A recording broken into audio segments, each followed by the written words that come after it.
More widespread rain comes Thursday. We'll give you the details for that. All right, Nick, thank you so much. Some Texas jails are issuing electronic tablets to inmates. They look like iPads and have self-help resources and other free materials, but don't have internet access. Inmates can also make phone calls, send messages, or access movies and TV shows on those tablets, but those can incur some pretty high fees. Some advocates say that it comes at a cost for inmates and their families, and they are calling for a pretty big change. This is all part of Pooja Salhutra's latest article in the Texas Tribune, and she joins us this afternoon. Pooja, thank you so much for being here.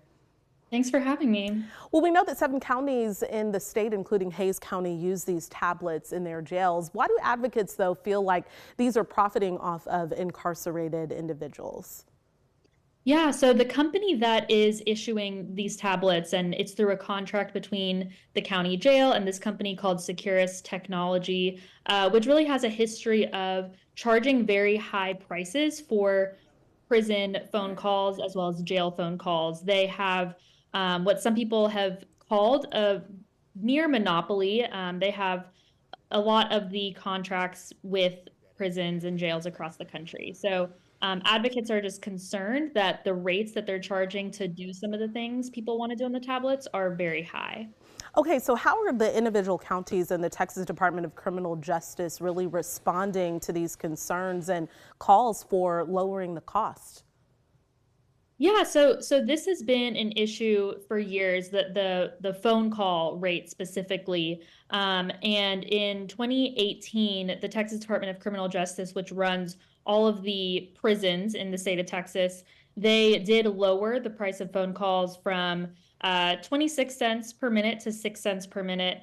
And there are individual counties, for example, Dallas County has lowered the phone call cost to 1 cent per minute.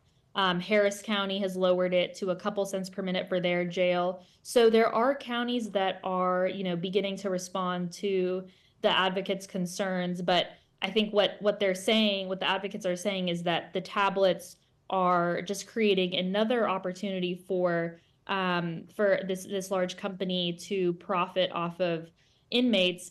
Sometimes it's in the form of games or podcast episodes or movies that they can download at higher rates. And because they're sitting in prison or jail, in some cases isolated, they might be more inclined to, want to have that type of entertainment.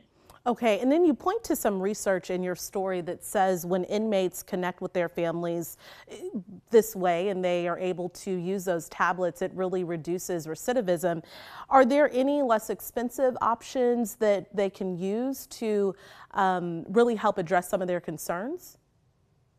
Yeah, I think that, some counties, like I was saying, have lowered that cost. And from the officials that I spoke to over in like Dallas County, for example, where they lowered the phone call cost to only 1 cent per minute, they're saying that has had a positive impact. And then there are some states across the country that have actually moved to make phone calls free. So that is something that places are doing, and some cities like New York City have moved to do that. So that is something that the state and counties could choose to do. And then lastly, what type of legislation is currently in place to really regulate the price of those video calls and in-state calls? Yeah, so there is a law that actually was just passed and signed by President Biden last year.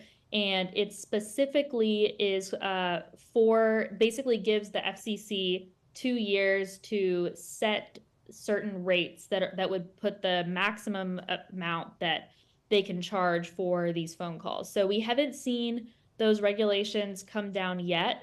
They're expected to come later this year, and those would specifically put like a maximum of a cost per minute for both phone calls as well as video calls.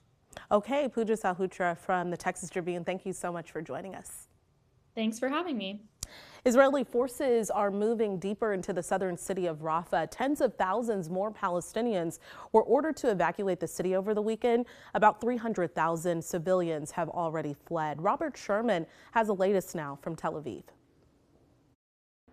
The IDF expanding their operations inside of the Gaza Strip tonight with 2 separate fronts effectively opening up. First